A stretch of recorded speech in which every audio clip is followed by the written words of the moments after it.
The filing cabinet in front of him held the design of the atomic bomb, every plutonium schedule, every neutron calculation, every secret America had. 9 cabinets, all locked. Combination dials rated for 1 million possible codes. Feynman had no tools, no key, no combination. And within minutes, every cabinet in that room would be open. But it started 3 years earlier, with a paperclip. 1943, Los Alamos, New Mexico. The military has gathered the greatest scientific minds in the country to build a weapon that could end the war. The facility is still under construction when the first scientists arrive. Security should be the top priority. It's the most classified project in American history. And yet, as Feynman described in his Los Alamos from Below lecture, they kept the secrets of the atomic bomb in filing cabinets, locked with nothing but padlocks. Some cabinets didn't have locks at all.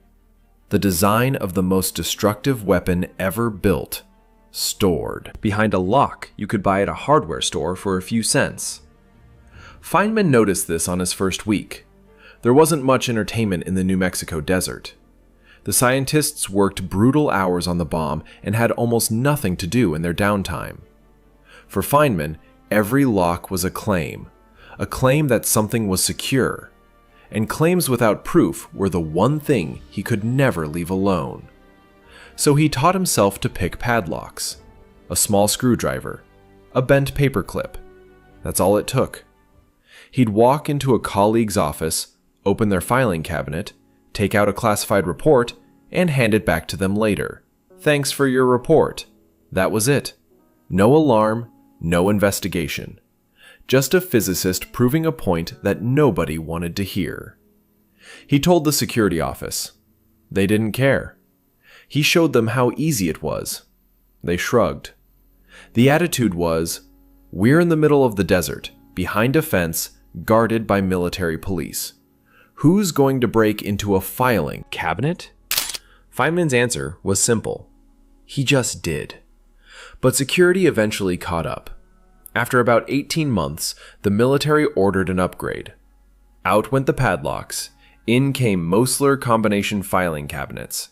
Heavy, steel, with a 3-number dial rated for 1 million possible combinations. Problem solved, right?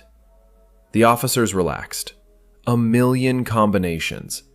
Even if someone tried one every 10 seconds, it would take over 3 months of non-stop work to crack a single cabinet. Feynman's little paperclip trick was done. Except Feynman didn't see 1 million combinations. He saw a badly designed puzzle. He sat with his own cabinet one evening, slowly turning the dial, and felt something the engineers at Mosler never intended anyone to notice. A tiny give at positions the dial wasn't supposed to stop at. He tried it again. Same positions. Again. Same. It wasn't random. The mechanism had a flaw built into its own design. You didn't have to hit the exact number for the bolt to clear. There was a margin of error, about 2 numbers on either side. That meant you could treat every 5 numbers as a single group. The dial didn't really have 100 positions, it had 20. Do the math. 3 wheels, 20 effective positions each. 20 times 20 times 20. 8,000 combinations. Not 1 million, 8,000. Feynman could try all 8,000 in about 8 hours if he had to. But he wasn't going to brute force anything. Remember, this was a man who spent his days looking for elegance in quantum mechanics. He wanted something cleaner. He figured out something about open safes. Every working day, people pulled their cabinets open to get documents and left the dials exposed. While a safe was open, that dial still moved freely. And by carefully rotating it, he could feel the mechanism respond at certain positions. A slight resistance, a faint catch that appeared at some numbers and not others. those positions revealed the last two numbers of the three-number combination. Two numbers out of three, already known. With the last two numbers locked in, only about 20 possible first numbers remained. He could try all 20 in a few minutes, but he didn't need to do that yet. He just needed to collect. So he started a quiet game. He'd visit colleagues in their offices, have a conversation, talk about physics, about work, about anything. And while he talked, he'd lean against their filing cabinet and fiddle with the open dial, casually, like it was just something his hands did while his brain was somewhere else. One afternoon, he sat in a colleague's office for 20 minutes discussing a calculation problem, and walked out with 2/3 of the man's combination stored in his memory. The colleague thanked him for the help. He had no idea what Feynman's hands had been doing the entire time. Another time, someone walked in while Feynman was at their cabinet. He had to stop mid-read and pretend he'd been looking for a pencil on the desk nearby. Close call, but nobody ever caught on. Nobody was watching his hands. Everyone was watching his face, because when Feynman talked physics, people listened. Over months, Feynman built a mental catalog, name after name, number after number. And whenever someone needed a cabinet opened, a colleague out of town, a document needed urgently, Feynman could do it in minutes, sometimes seconds. Scientists started knocking on his door. "Feynman, I've been locked out. Can you help?" He always could. And he fed the reputation. When someone asked him to open a cabinet, he'd close the door and make them wait, even though he could crack it in seconds. The longer they waited, the more impressed they were. If it looks hard, people believe it's hard. But there was one method even simpler than the dial technique, and it exposed something worse than bad locks. Feynman found out what the factory default combination was for. The Mosler cabinets. The number the manufacturer set before shipping. He tried it on every safe he could access. 1 in 5 opened. 1 in 5. These people calculated neutron cross-sections for a living, and they couldn't be bothered to reset a 3-digit code? But there was something else happening in Feynman's life at the time. Something most people leave out of this story. While Feynman was perfecting these methods, fiddling with dials, memorizing numbers, building a reputation as the great safecracker, his wife Arlene was dying. Tuberculosis. She was in a sanatorium in Albuquerque. Every weekend, he made the 200-mile round trip to see her. His salary was $380 a month. She died in June of 1945. Before the bomb was tested. Before anyone celebrated anything. He never wrote much about what that period felt like. Now, back to that office. This is after the war. Feynman returned to Los Alamos to finish some papers. He needed a document from the library, but it was a weekend and the library was closed. He remembered that Frederick de Hoffman, a fellow physicist who kept copies of every document produced by the Manhattan Project, had 9 filing cabinets full of them in his office. Feynman walked in. The lights were on. It looked like someone had just stepped out. He waited. And while he waited, he did what he always did. Started fiddling with the combination dial. He tried some random numbers. Nothing. He tried the factory defaults. Nothing. De Hoffman had changed his. Then Feynman stopped thinking about the lock. He started thinking about the man. The secretary's desk had an ordinary lock, the kind he'd been picking since his first week. He opened the drawer, searched through the papers, and found something scrawled along the top of a sheet. Pi equals 3.14159. Why would a secretary need the value of pi? She didn't. Her boss did. De Hoffman dealt in numbers. Mathematical constants. Feynman tried 31, 41, 59. Pi's first 6 digits split into pairs. Didn't work. He tried other pi-based arrangements. Nothing. Then the thought hit him. De Hoffmann was a physicist. He wouldn't use the obvious constant. Everyone knows pi. He'd use the other one. Not the famous one, the quiet one. Euler's number, E. 2.71828. 27, 18, 28. Click, clock. It opens. Feynman pulled the drawer open, walked to the second cabinet. Same combination. The third? Same. He checked 3 of the 9 and stopped. Every cabinet in de Hoffmann's office, all behind the same 6 digits of a mathematical constant. He didn't pick the lock. He didn't drill it. He didn't use any tools at all. He figured out what kind of person de Hoffmann was and guessed right on his second try. Now, what happened next is one of the best pranks in the history of American science.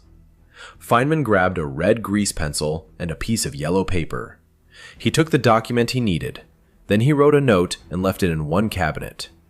When the combinations are all the same, one is no harder to open than another. Same guy. He went to a second cabinet and left another note.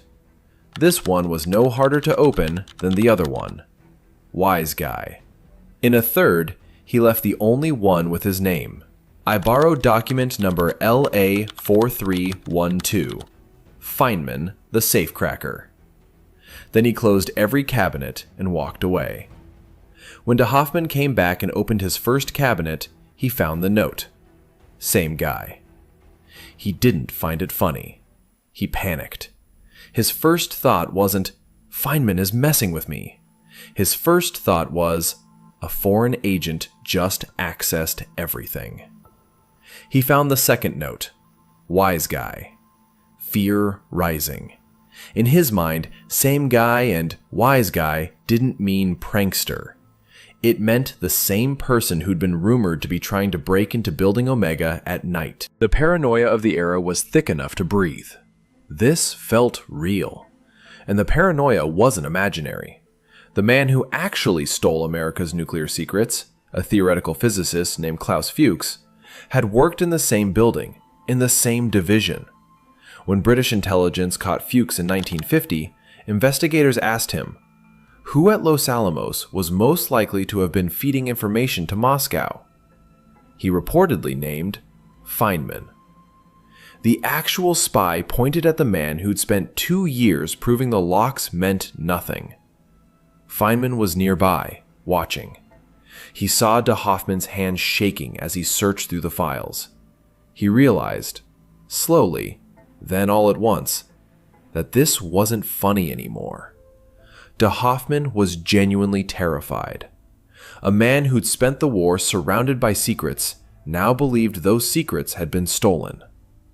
Feynman quietly directed him toward the last cabinet, the one with the signed note. De Hoffmann opened it, read Feynman's name, and the terror dissolved into relief so intense that he walked over and hugged him. As Feynman later wrote, he'd started walking toward the door, afraid de Hoffmann might kill him. The hug was a better outcome. At some point during his time at Los Alamos, Feynman's reputation attracted a real professional. The military called in a locksmith, an actual safecracker, to open a captain's locked safe. When the locksmith arrived, someone told him Feynman was on site. The locksmith was thrilled. As Feynman recounted in Surely You're Joking, the man said, God, you're Feynman, the great safecracker. I've wanted to meet you for so long. Feynman was confused. Here was a man who did this for a living, a professional. Why would he be impressed by a physicist who fiddled with dials as a hobby? So he asked, teach me how you crack safes cold, without any tricks, without knowing the combination. The locksmith stared at him. He couldn't. He hadn't drilled the captain's safe at all. He'd tried the factory default combination, and the captain had never changed it. That was his entire method. The same method Feynman used. When the locksmith asked Feynman to teach him how to crack a safe cold, Feynman said he couldn't either. Feynman later wrote about what happened when a colleague in the property section told him the locksmith had gone up with his tools to drill the captain's safe. Feynman asked the locksmith, "If someone came to you and asked you to drill a safe, what would you do?" The locksmith said he'd put on a show, gather the tools, walk up to the safe, place the drill against it, and make some noise. Save the job. In other words, fake it. Two men, famous for the same impossible thing. The locksmith's entire method was factory defaults and theater. Feynman's entire method was patience and human psychology. Neither of them could do what everyone believed they could do.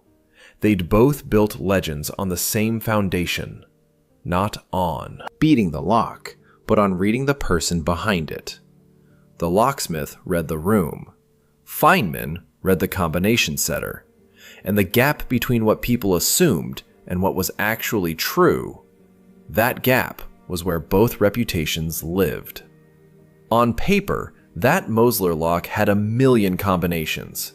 In practice, people narrowed it down to a handful. Birthdays, anniversaries, mathematical constants, factory defaults they never changed. Sound familiar? The password policy at your company demands capital letters, numbers, special characters, and everyone capitalizes the first letter, adds a 1 at the end, and sticks an exclamation mark after it.